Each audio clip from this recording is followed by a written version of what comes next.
Desde tiempos remotos, mitos y leyendas han creado una figura de oscura inmortalidad. Junto a Isabel Vampir y yo, Vlad Fausto, acompáñenos en esta aventura para conocer más sobre el vampirismo en la literatura y la cultura popular. Esto es... Sedientos.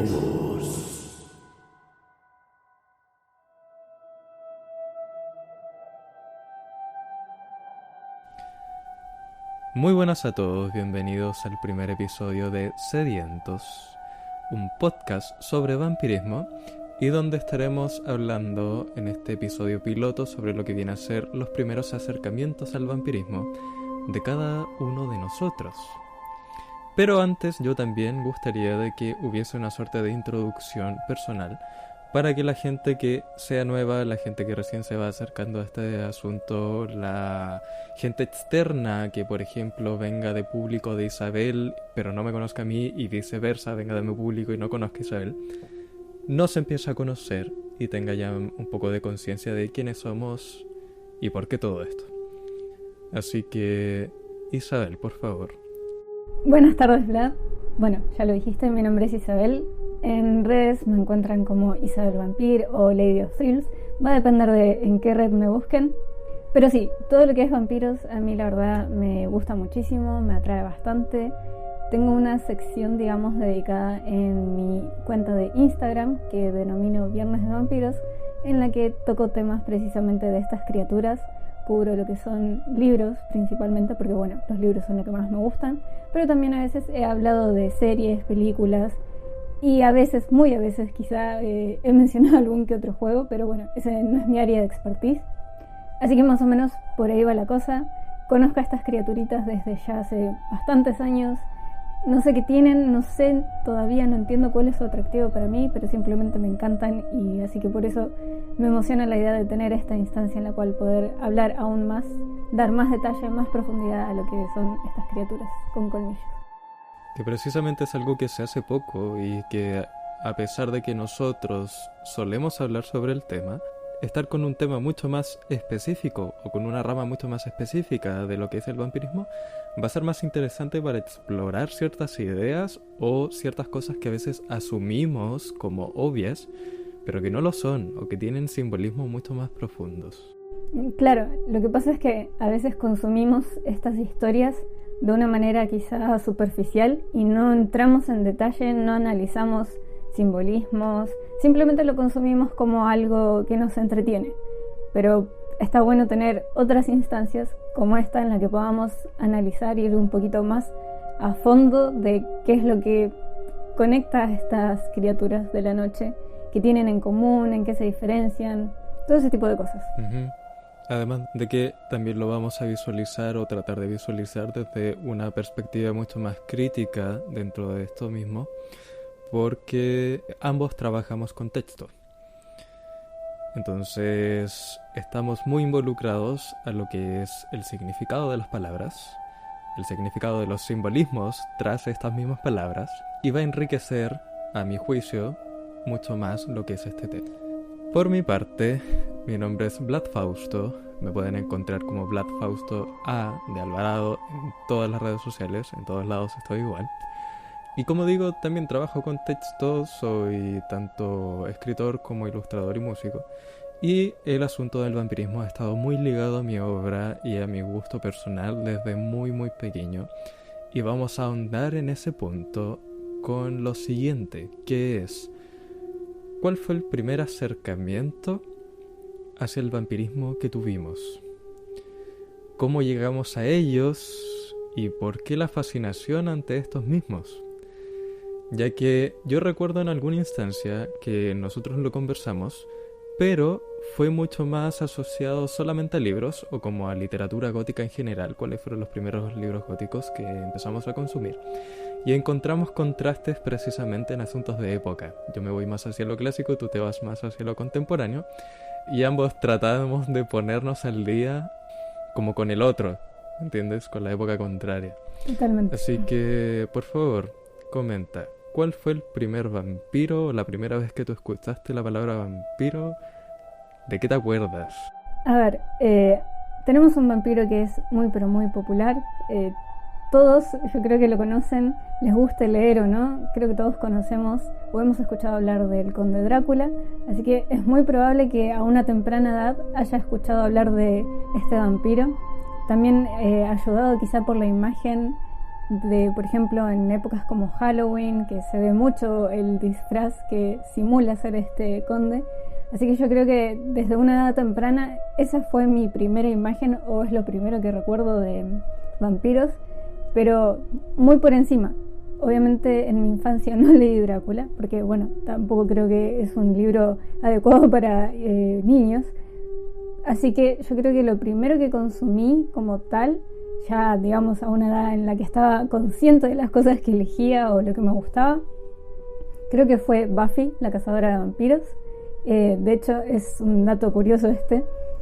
Hay cierto tipo de contenido que obviamente a veces los padres, y está bien, no quieren que sus hijos consuman por un tema de madurez y todo eso, ¿verdad? Claro. Y bueno, Buffy es una de esas series que yo tuve que, digamos, ver un poco escondidas, que nadie se enterara que la estaba viendo, porque bueno, habían vampiros, muertes, a pesar de que Buffy tiene un tono bastante cómico, igual era algo que no tenía permitido ver, entonces cuando podía, después del colegio, y si enganchaba algún capítulo de Buffy, lo veía.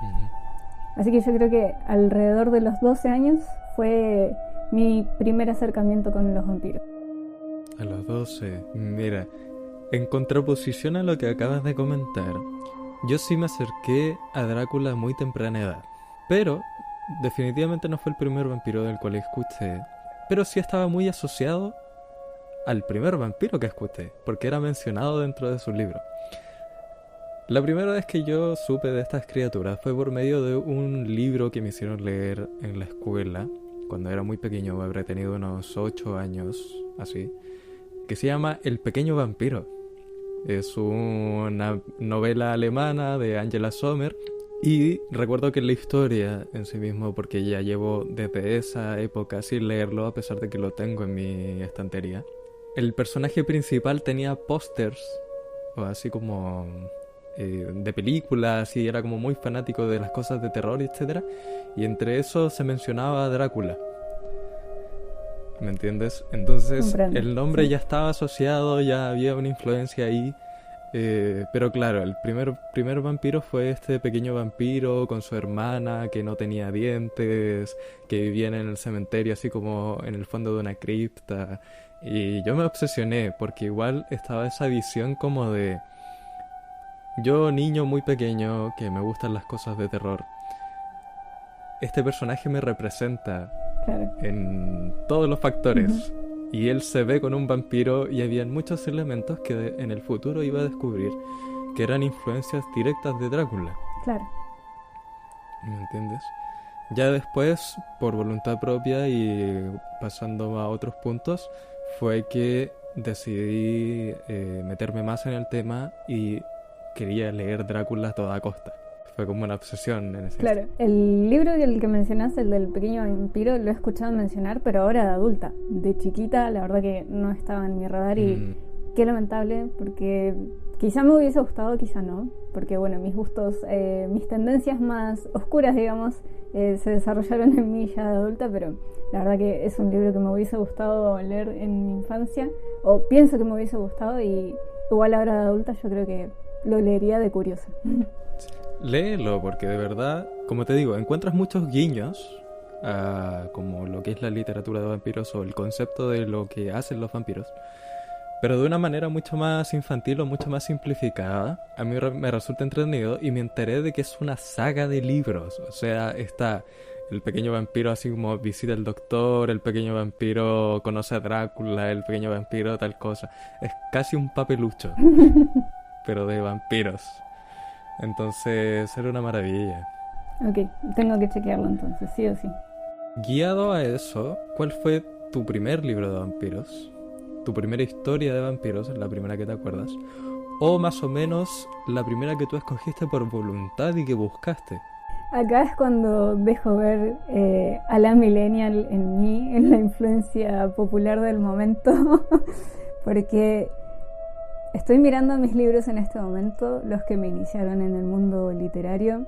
Y bueno, ya no lo tengo porque me deshice de él, pero el primer libro de vampiros que leí, si quitamos Drácula, esa versión reducida, acotada que dan en el colegio para aprender inglés, porque para mí eso no cuenta, si quitamos eso, mi primer libro de vampiros fue Crepúsculo, de Stephenie Meyer. Fue Crepúsculo. Sí. La verdad, para haber sido un libro de vampiros, no sé, creo que se quedó corto. Estoy segura que hay muchos lectores de terror que no les gusta Crepúsculo, y con justa causa. Es un libro que, toma un poco la figura del vampiro, toma algunos de sus elementos, pero se queda bastante corto en lo que es ejecución o lo que uno quizás esperaría de estos seres. Así que yo lo leí porque primero vi la película y dije, me interesa esto, quiero más. Entonces leí la fuente original, que era el libro. Es un libro, creo, si no mal recuerdo, bastante extenso, por lo menos para mi gusto, porque a mí me gustan historias más condensadas de, no sé, 350, 400 páginas como mucho, y este libro me parece que era más largo que eso, y la verdad no lo disfruté casi nada. No es divertido, honestamente. Fue una desilusión porque me había gustado tanto la película que pensé que el libro también me iba a gustar y no fue el caso. Así que para ser mi, insisto, entre comillas, primer libro de vampiros, no fue la mejor experiencia. Lo importante es que esa experiencia que tuve con Crepúsculo, a pesar de que no fue muy positiva, es que no hizo que me quitara las ganas de seguir leyendo libros de vampiros juveniles, afortunadamente. No, lo que tengo yo como lectora es que a veces no soy tan cerrada en el sentido de que si un libro puntual de un autor puntual no me gustó, no lo cancelo inmediatamente. A veces tengo esa capacidad de seguir dando oportunidades hasta que o termino por desilusionarme o encuentro algo que me gusta. Entonces, con los vampiros sucedió que Crepúsculo no me gustó, pero después seguí consumiendo otras historias. ¿Cómo cuál? ¿Tienes alguna que fue después? Otra pregunta complementaria, tengo una duda. Okay. Después de Crepúsculo, ¿leíste el siguiente libro o lo descartaste totalmente en ese caso? Para nada, no, lo descarté. No, de acuerdo. No, porque son, no sé si los has visto, pero son libros largos. Sí, son libros largos. Y la verdad que no tenía ni ganas ni interés. Con las películas estaba más que satisfecha. Y si voy hacia el lado de las películas, quedé satisfecha hasta la tercera. Son 5 películas y quedé satisfecha hasta la tercera. La cuarta y la quinta por mí que no existieran. Yo jamás leí Crepúsculo, lo veía en librerías y similares, pero no sé, quizás igual habría alguna suerte de prejuicio, así como de índole de género. Claro. Podría exponerlo así, porque tampoco era el público objetivo, a pesar de que sea alguien que le gusten los vampiros, como que la portada del niño bonito como que no me atraía en lo más absoluto, y en algún momento dije, ok, igual podría darle una oportunidad, pero eso jamás sucedió. Y este año recién vine a ver como los primeros 30 minutos de la película, de la primera película, porque tampoco nunca la vi, y era para risas. Yo la película, la primera, yo creo que de todas sigue siendo mi favorita y ya no me gusta como antes. Y la verdad, yo tuve un periodo en el que era fan nivel no me la toques, no la critiques porque no te lo aguanto. Así, okay. Así. Pero ahora ya con un poco más de madurez, más años encima, otras historias también acumuladas, puedo reconocer que realmente no es muy bueno que digamos. Me gusta, me entretiene, pero puedo ver que no es una historia de vampiros, digamos, de calidad. Claro. No, y uno también le agarra ese como gusto adquirido, entre comillas, pero porque fue de los primeros. Claro. Como que ahora lo miras de manera objetiva. Puedes encontrarle sus detalles, pero de todas formas te causa nostalgia, porque no deja de ser el primero. Sí, claro. Quizá el gusto va también por ese lado de la nostalgia, porque para mí literalmente Crepúsculo fue un antes y un después. Te lo juro, yo si no fuera por esa saga, yo no sería lectora al día de hoy, muy probablemente. Ok. Le debo el crédito un poco a Crepúsculo, el hecho de yo haberme convertido en lectora, así que tiene su lugarcito especial. Claro. lo que te iba a comentar más que nada es como una suerte de curiosidad, que lo leí o lo escuché hace relativamente poco, habrán sido unos 3 meses atrás, en donde se sospecha o hay una suerte de teoría que dice que en realidad los vampiros de Crepúsculo no son vampiros, son seres como fae, ¿cómo se dice? Como tipo hadas, tipo duendes, Ay, no. porque en lo que viene a ser, no recuerdo si mitos y leyendas irlandeses, creo, me estoy aventurando porque no recuerdo específicamente la zona, pero de esa índole, como los gnomos y los duendes, hay unos seres feéricos del bosque que se alimentan de sangre, que robaban niños y que su piel brilla en el sol. Entonces como que la referencia va mucho más asociada a seres tipo crepúsculo que al vampiro, que es como la contraposición de toda la figura. La verdad no tenía idea de lo que me estás contando, pero si es así como me decís, tiene sentido que sean más fey que vampiros, pero bueno. Sí. Ahí, bueno, la creatividad y la imaginación de la autora supongo que hizo de las suyas, porque vampiros que brillan a la luz del sol son definitivamente algo muy curioso. Y ahí igual también ligamos lo que decíamos al principio más o menos, que muchas veces nos referimos a estos sujetos como vampiros meramente porque consumen sangre, por la definición de la palabra vampiro, que es el que se alimenta de sangre. Uh-huh. De hecho, si no me equivoco, en ciertas zonas de España a los murciélagos se les dice vampiros. Sí, directamente. De hecho, en Drácula, que como lo leí hace muy poquito lo tengo fresco, se menciona un tipo de... Ay, el animalito.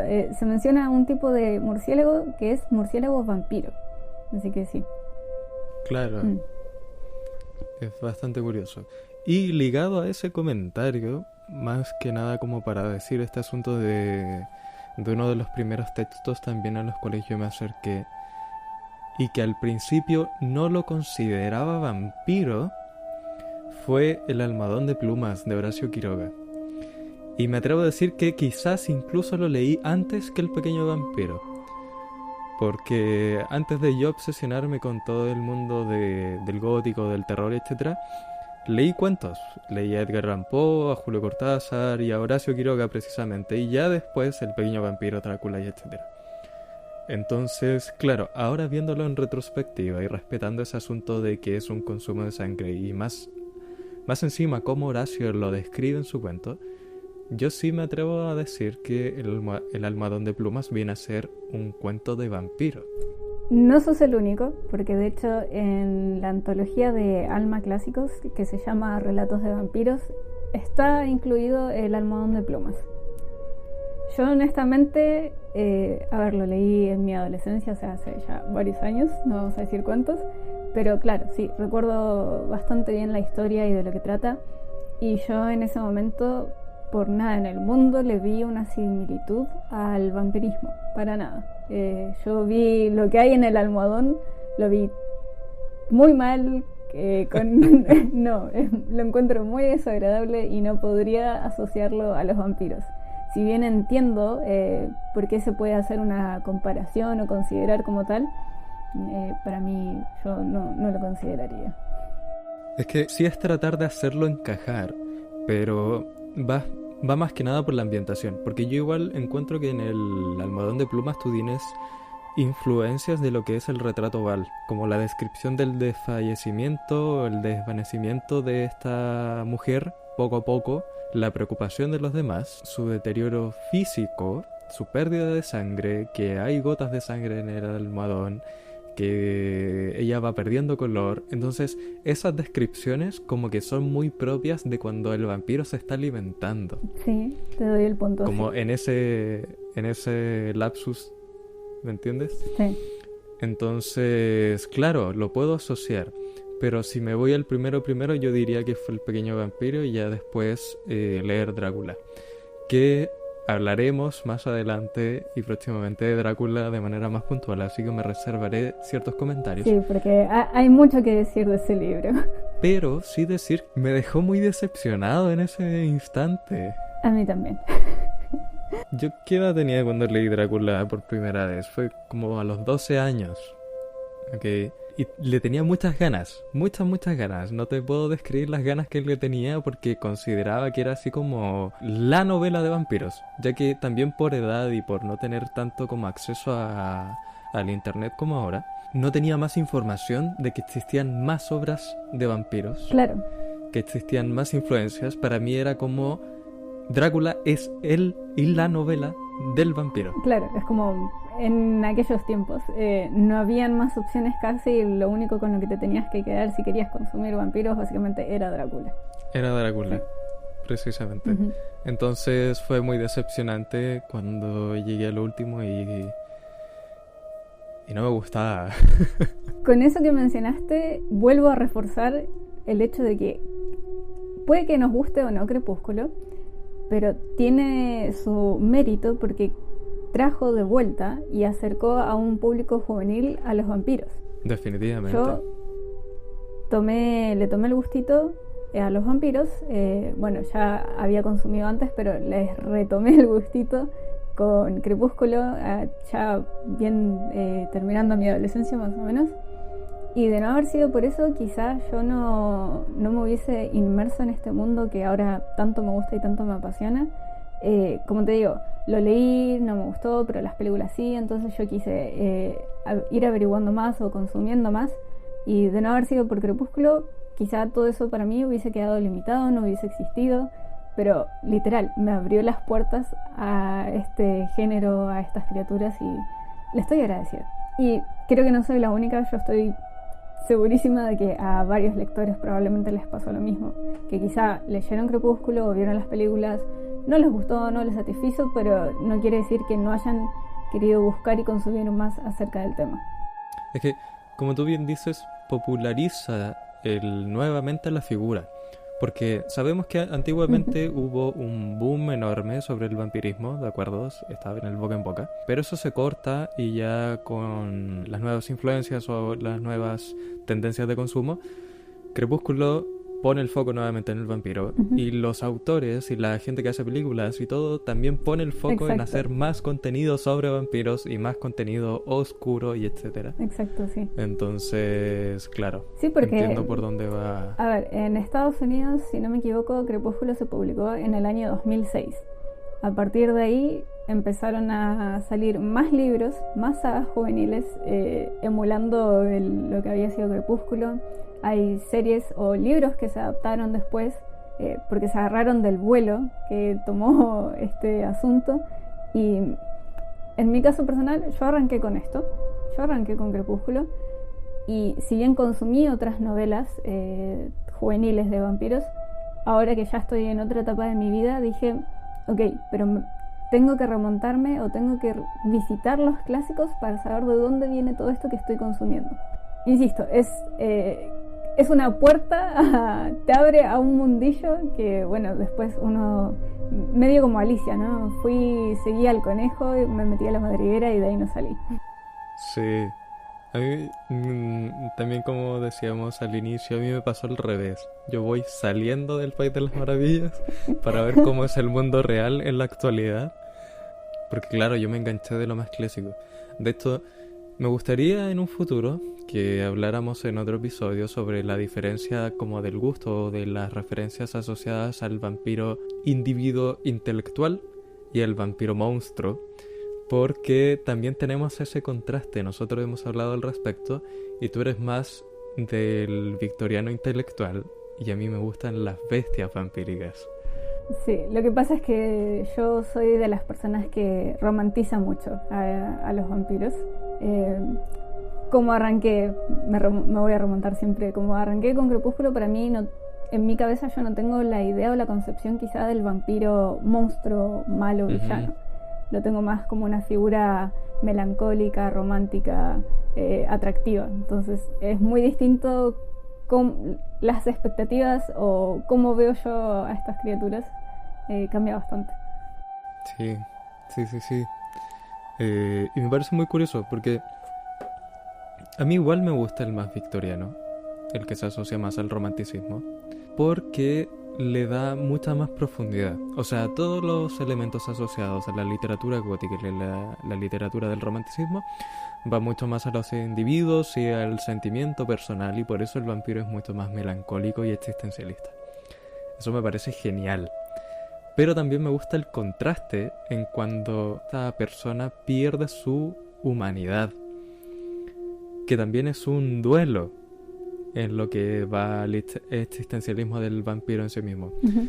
Me acuerdo, por ejemplo, con Entrevista con el vampiro. En Entrevista con el vampiro, ellos son románticos. Ellos son muy profundos. Louis valora la vida a un grado enorme. Le duele quitar vidas, por eso se alimenta como de animales y etcétera.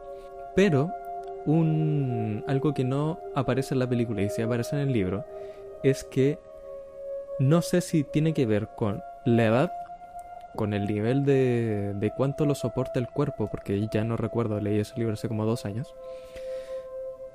Pero sí hay vampiros monstruos, porque Louis se dedica a recorrer el mundo para encontrar otros vampiros que no sean Lestat, que le expliquen sobre el vampirismo y el origen del vampirismo, y solo se topa con bestias. Por eso se enamora tanto de Armand, que es el del teatro. Ahí, mira, ya la verdad empiezo a quedar a oscuras porque no he leído Entrevista con el vampiro, no he leído ninguno de los libros de la saga, entonces ya me estás perdiendo un poco ahí. Pero a lo que voy es que ahí tienes presente ambas perspectivas, jugando el contraste, y también es como un miedo del vampiro romántico a caer en eso. Ok, ¿Me entiendes? entiendo. Entonces, igual son otras formas de acercarse tanto a la versión moderna de cómo lo percibimos que al clásico. Esto que me estás mencionando, claro, como hemos consumido cosas diferentes, yo te voy a aportar la versión un poquito más actualizada. Dale. No sé si está basado, si hay inspiración en él o no, pero me suena un poquito al personaje de Stefan de The Vampire Diaries, y te hablo solamente desde la perspectiva de la serie porque los libros no los he leído, dicen que no son muy buenos.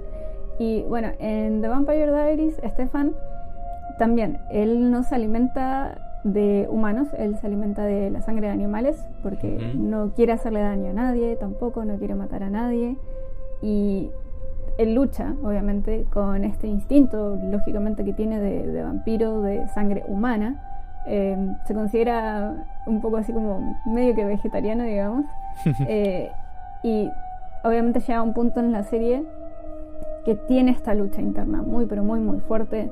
Se ve forzado básicamente a consumir sangre humana porque básicamente su vida dependía de ello en ese momento, y claro, le genera este problema, y lo vemos un poco más bestia, un poco más desinteresado por la vida humana. Pero él tiene muy pero muy fuerte y muy marcada esta lucha interna de ser lo más humano posible que él pueda ser dentro de su vampirismo. Yo creo que sí puede haber algún nivel de influencia, porque no recuerdo otro texto que lo tenga así de marcado o que haga tanta referencia a esa idea. No se presenta, por ejemplo, esa dualidad en Drácula. No, pero no. O sea, sí está la bestia y está el intelectual, pero él no se juzga a sí mismo por eso. No. No cae en el existencialismo, ¿me entiendes? Solo Sí. lo es. Entonces ahí también hay una brecha como de generación sobre cómo se percibe a la figura. Ligado a este asunto más audiovisual, ya que mencionas tanto Crepúsculo como Vampire Diaries, tú dices que lo primero que viste fue Buffy. Yo no sé nada de Buffy, nunca la he visto en lo más absoluto. Tienes que verla, es muy divertida. Dame alguna idea o noción de más o menos por qué lado de tipo de vampiro tira esta serie. ¿Es una serie o es una película? Existen las dos, pero la película no la he visto, no puedo hablar, aunque honestamente no, por algo no tiene tanto peso y tanto éxito como la serie, ¿no? Pero bueno, no puedo hablar sin haberla visto. La serie es bastante larga, si no me equivoco son 7 temporadas. Es muy pero muy dinámica, es divertida, y tenemos vampiros variados. Y la serie es así, a pesar del drama que tiene, obviamente que lo tiene, Eh, Tiene algunos de estos vampiros que la verdad son bastante relajados, tienen una muy buena dosis de sentido del humor. Tenemos a Ángel, que es uno de los principales. Él es este vampiro que sí es un poco de los vampiros que se tortura, un poquito, que él lucha un poco también quizá con esta parte de monstruo, no monstruo. No quiero incurrir en spoilers en caso de que alguien no haya visto la serie, pero bueno, Ángel es un vampiro que en este mundo, por ejemplo, en el de Buffy, los vampiros son demonios, básicamente. Y un demonio no tiene alma. Okay. Pero lo que diferencia a Ángel es que él sí tiene alma, entonces él siente todo. A él la vida le duele un poco, es este vampiro un poquito sombrío, melancólico. Y tenés ese vampiro así. Y por otro lado tenés el vampiro que no le importa nada, el que él va a hacer lo que quiera, no tiene respeto por la vida humana. Ese es como el vampiro común y corriente, ¿no? Y en este caso está más fuertemente representado por Spike, que es otro de los vampiros muy importantes en la serie. Es un personaje tremendo. Después como que se modera, ¿no? Pero tiene su lado de chico malo, tiene su lado de vampiro, como te decía, que no le importa nada, él consume sangre humana, sin mucho respeto por la vida. Él no tiene el conflicto. Él, por ejemplo, no sufre este dilema de querer conservar su humanidad. No, él está bien siendo un vampiro, lo disfruta, lo goza. Así que sí, en Buffy tenemos un popurrí, digamos, de vampiros. Ellos son así como los dos vampiros más importantes y relevantes de la serie, pero también hay otros villanos, o los que, digamos, no diría que son relleno, pero es como el vampiro estándar que está ahí por el simple propósito de que tienen que haber vampiros en una serie de vampiros. Entiendo. ¿No? Pero sí, Buffy yo diría que es bastante completa como serie. Tiene su bagaje, tiene su lado obviamente ficticio, digamos, de historia de los vampiros, así que sí, está bastante buena. Y si no la has visto, yo sé, es bastante larga, es mucho compromiso, pero aunque sea una temporada que le veas para saber de qué se está hablando. Sí, yo creo que la primera temporada le puedo dar la oportunidad. Sí, porque además es divertida, es muy divertida. Ciertas cosas de la época quizá te van a chocar por los efectos, ciertas cosas que ya al día de hoy obviamente están pasadas, pero se disfruta igual. No sé por qué me da la sensación de que Buffy, cuando al menos te he visto publicarlo en redes, así como la portada o cosas similares, me da la sensación de que tiene un estilo muy similar a Sabrina, la serie, en sentido como de época o estética. Ah, ok, estamos hablando de Sabrina, la bruja adolescente. Sí, la antigua. Ok, sí, algo por ahí. No es tan sitcom como lo es Sabrina. Okay. Es serie como tal, pero sí, entiendo lo que decís. Porque, bueno, Buffy arrancó en el 96, 97. Ah, de acuerdo. Sí, tiene muy buenos años. Sí, por eso me daba la sensación estética. ¿Sabes cuál fue la primera película de vampiros que vi? Mira, has consumido cosas a tan temprana edad que me puedes sorprender con esta respuesta. La verdad, no sé, así que contame, ¿cuál fue tu primera película de vampiros? Pero, a ver, irónicamente no es tan antigua. Es del 2004. Ok. Fue la primera que vi así como por accidente, entre comillas, en la tele, porque la estaban pasando. Y recuerdo haberme fascinado con elementos propios del personaje de Drácula. Creo que sé cuál me vas a decir, pero a ver, sorpréndeme. Es la de Van Helsing. Sí, ok, sí. Me imaginé que iba por ahí. Sí, es Van Helsing. Que también luego nos vamos a ligar a otro punteo que tenemos relacionado para ver cuál es la fascinación que tenemos ambos hacia estos personajes. A pesar de que se puede vislumbrar un poco entre todo lo que ya hemos conversado.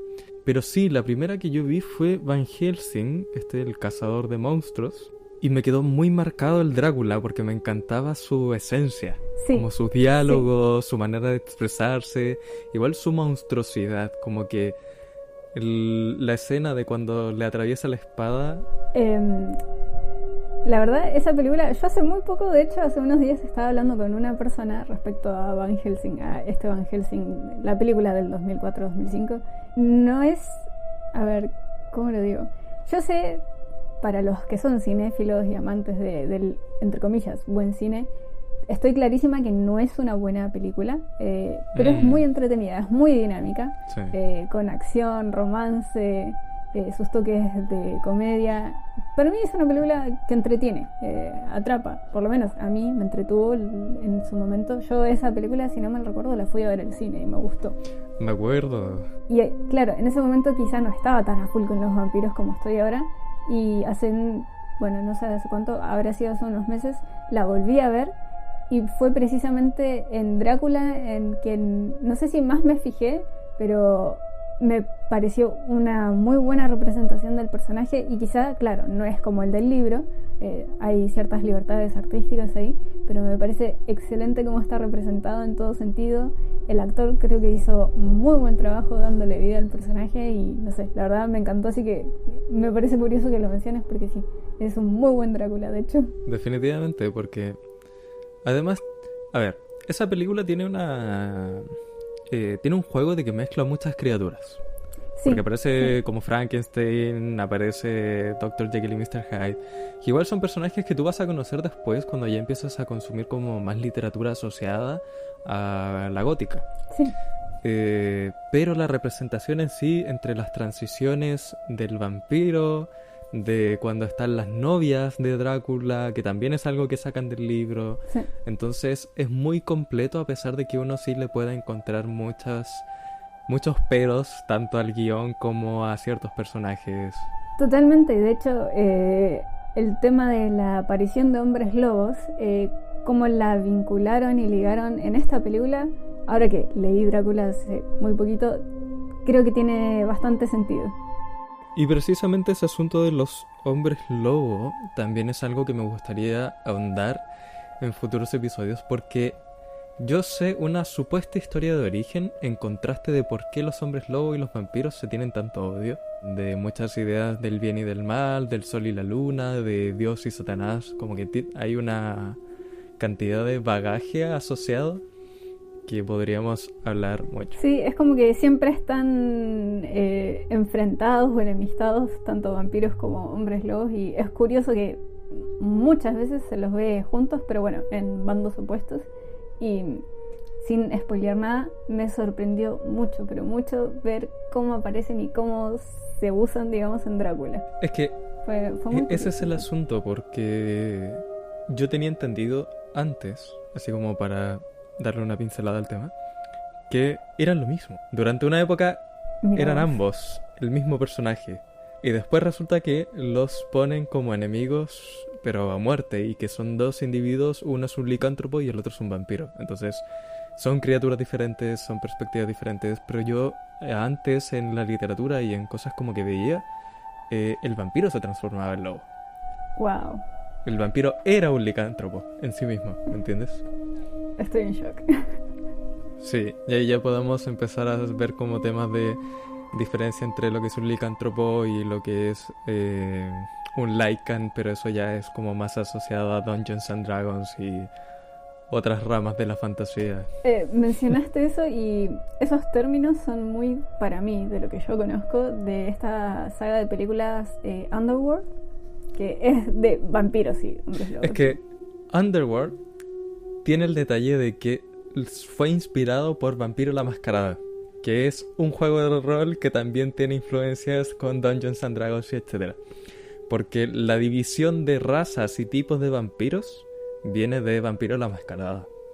Mira, conozco ese juego, pero no el que me estás mencionando, probablemente uno más nuevo, y como que le tengo un poquito de ganas a ese juego.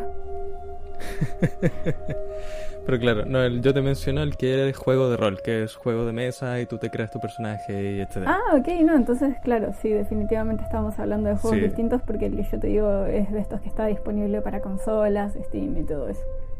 Claro, que ya es como la versión actualizada, Ujú. pero durante lo que fue España, así muchos años atrás, cuando estaba Calabozos y Dragones, así en su furor, También estaba Vampiro la Mascarada y tenía su división de razas, y etcétera. Ya luego todo se mezcla.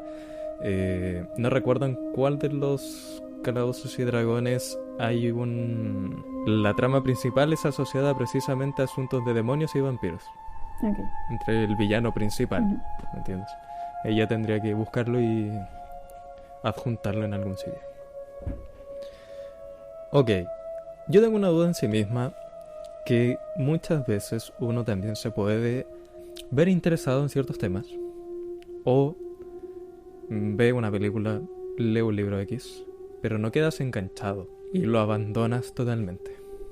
En tu caso, ¿cuál fue la diferencia con el vampiro como individuo y por qué te quedaste ahí?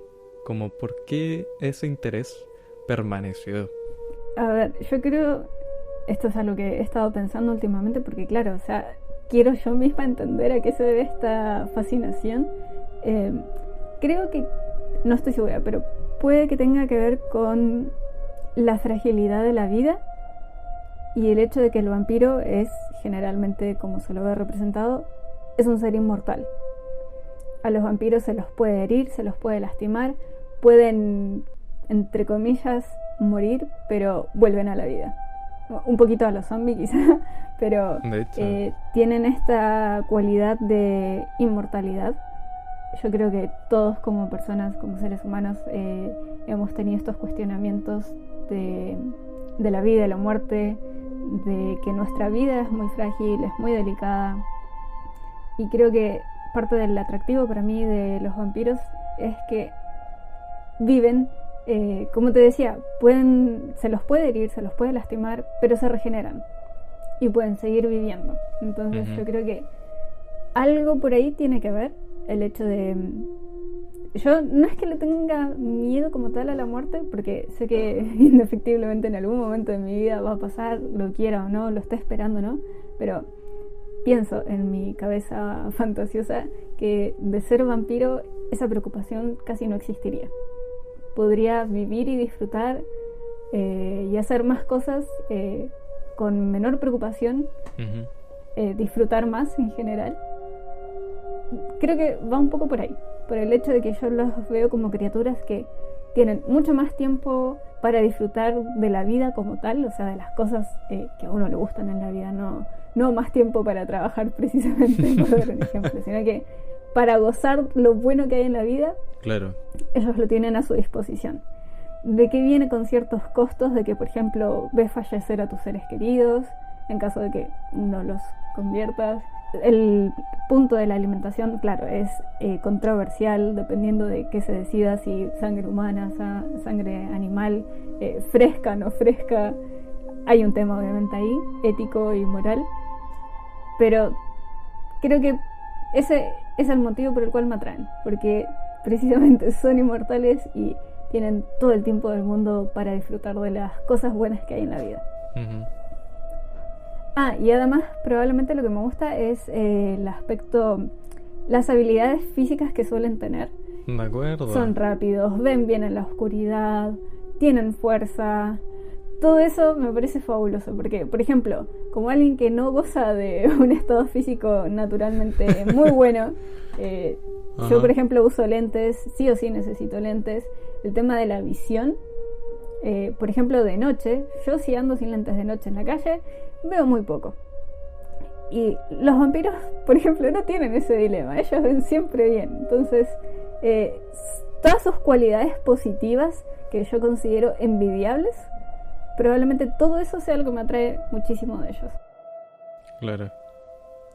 No, y el factor de las habilidades o poderes es algo que no había contemplado, al menos yo. Pero sí.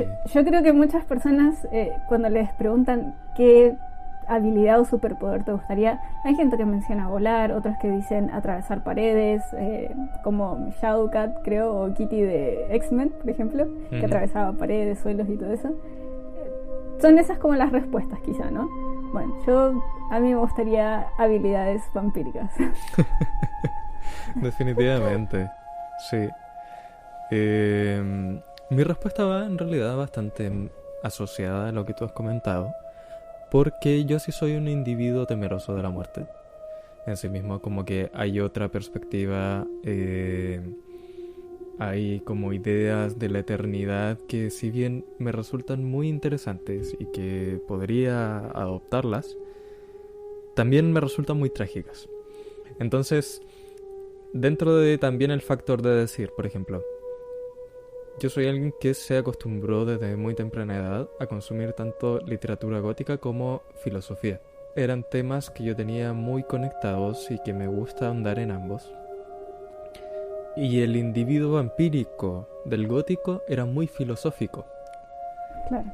Entonces volvía a tener como una visualización propia del estilo de persona a la cual yo más me acercaba o me identificaba. Por eso me terminé enganchando tanto al final como de la figura, porque igual hay ciertos elementos que a mí me parecen fascinantes, y entre ellos está precisamente este asunto de ser inmortal, de tener mucho tiempo para aprender, mucho tiempo para cuestionamientos más profundos y tener una perspectiva de la vida muy diferente. De hecho, también fue una de las razones por las cuales yo de pequeño me como que definía como gótico, porque me gustaba la rama ideológica de la apreciación artística del gótico. Ujú. ¿Entiendes? Que es como la apreciación de lo antiguo. Y el vampiro, habiendo vivido tantos años, lo que más valoraba era esos años pasados. Claro. O sea, en parte viste algo de tu persona reflejada en los vampiros.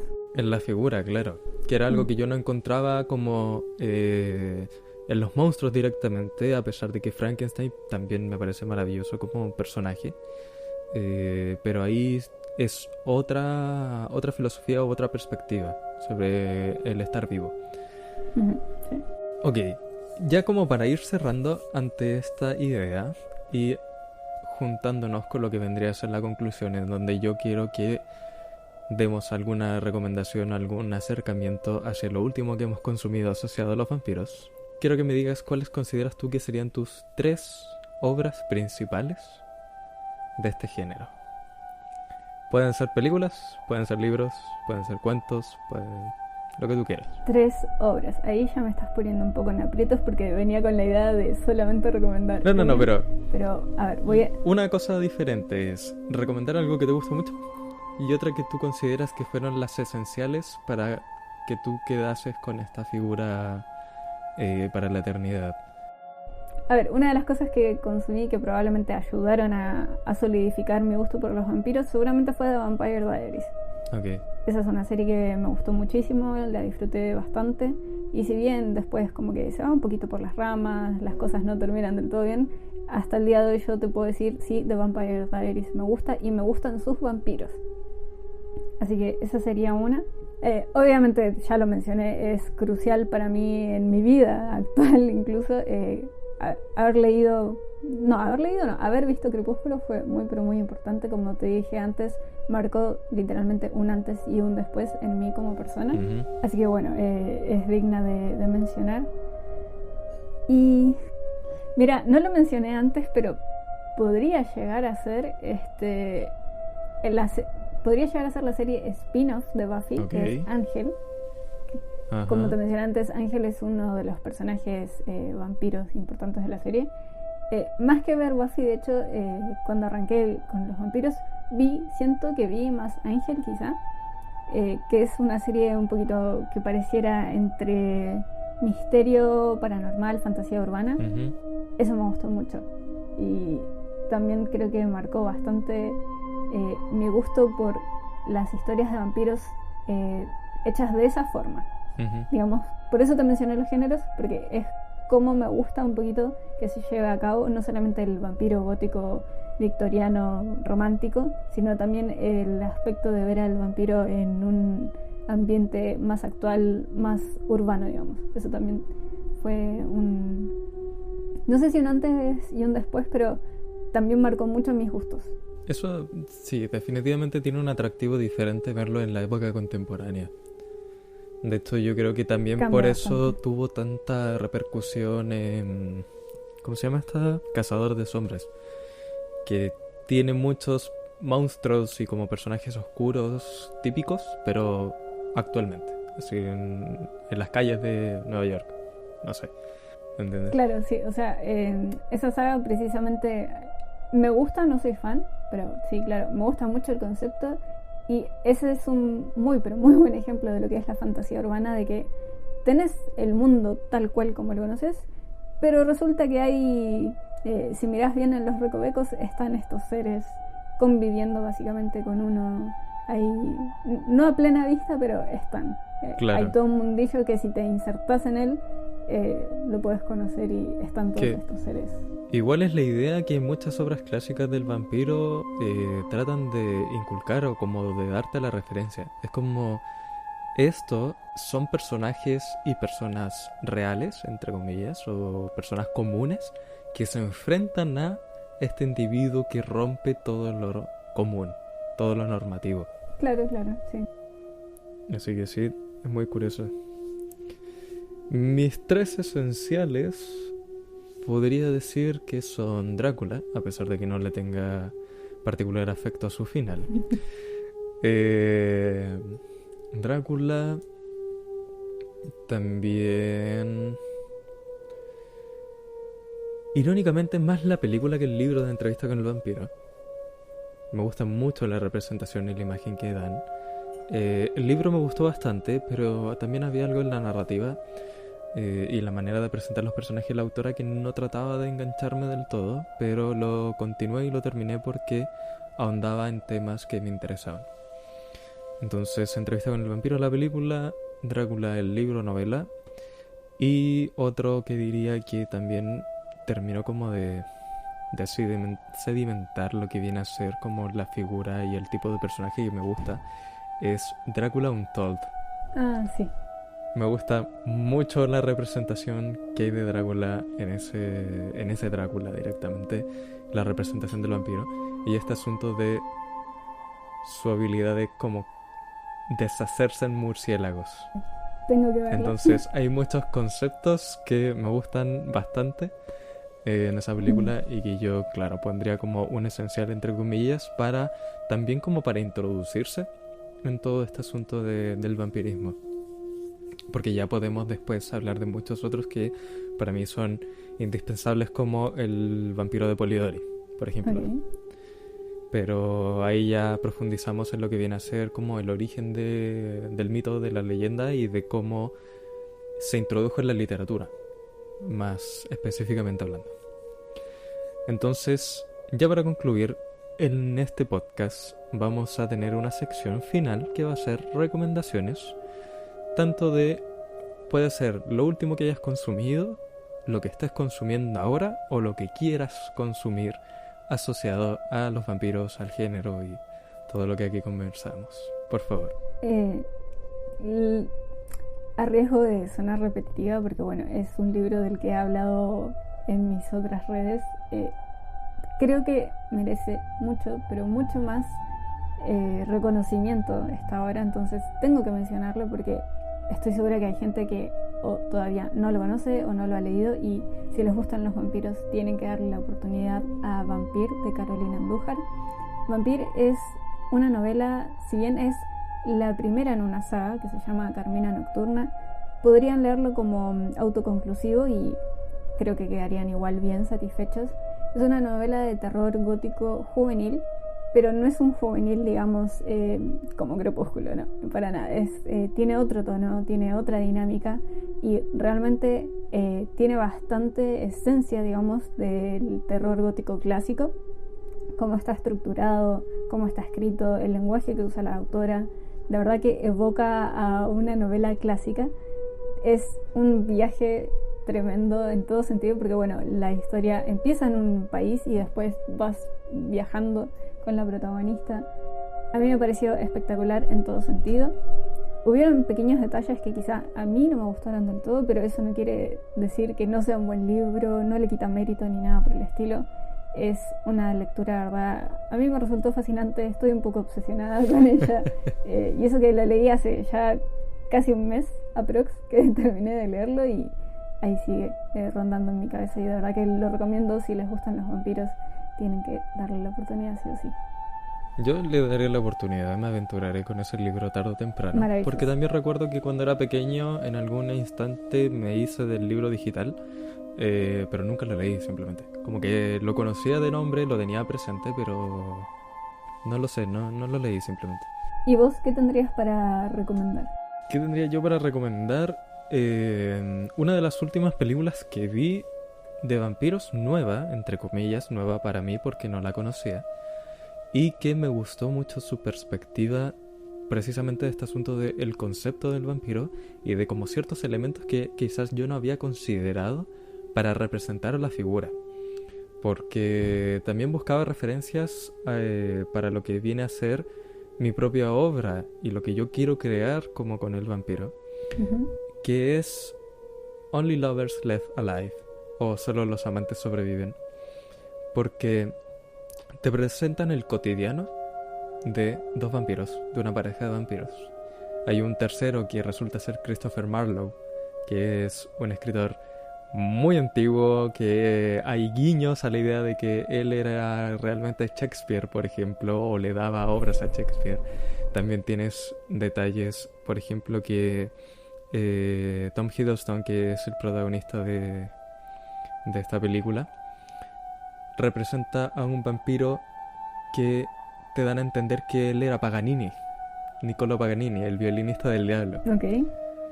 Entonces, hay muchas referencias como a la cultura asociada al gótico, a elementos oscuros, a elementos de los demonios, etcétera, que justifican por medio de la figura del vampiro y te presentan también, como digo, otra perspectiva de cómo estas personas son. O sea, sus casas, sus hogares, sus piezas, sus habitaciones están abarrotadas de cosas, de todo lo que han recolectado en su vida, de todo lo que han juntado. La chica lee en todos los idiomas existentes porque ha tenido suficiente tiempo en la vida para aprender todos los idiomas y tiene los libros en todos los idiomas que puedas imaginarte. Maravilloso. Entonces, ese tipo de referencias a mí me parece genial y recomiendo mucho la película porque de verdad es bastante entretenida, y si bien no tiene una trama extraordinaria o no tiene como un gran conflicto, ya de por sí que te presenten a los personajes en su vida extraordinaria es genial. Ok, también tengo pendiente verla.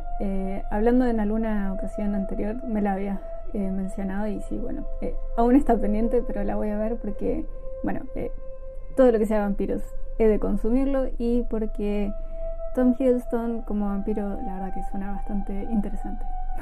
Sí, es genial. Y el instrumental también me gusta mucho de esa película.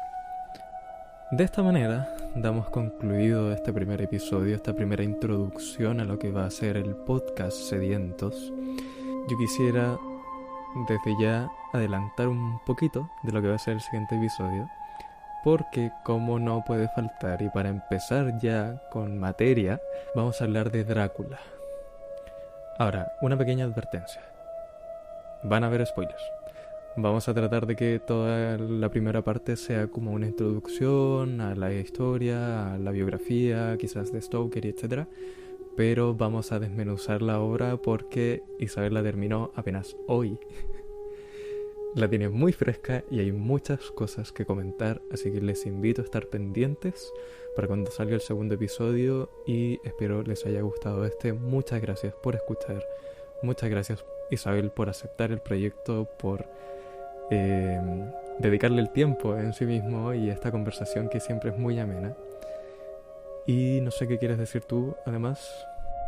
Dejar invitados a los oyentes a que, si les gustan los vampiros obviamente, o les causa un poquito de curiosidad lo que vamos a conversar en la siguiente ocasión, que es Drácula, vamos a desmenuzarlo, que se queden acá, que inviten a aquellos que también sean fans de los vampiros, porque con Vlad tenemos mucho, pero mucho para hablar de estas criaturas con colmillos y garras que beben sangre.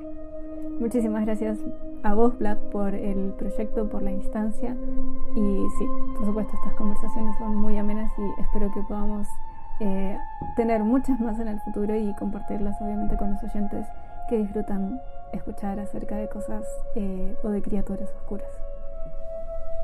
Les recuerdo por última vez que pueden encontrar a Isabel en sus redes sociales como Isabel Vampir en Instagram o Lady of Thrills dentro de lo que es YouTube, a mí como Vlad Fausto en todas las redes, y les invito a dejar los comentarios. Cuéntenos ustedes cuáles fueron los primeros vampiros a los cuales se acercaron, de los primeros que escucharon, y cuáles son sus favoritos o directamente por qué la obsesión con esta figura. Nos despedimos, que la pasen muy bien y muy buenas noches.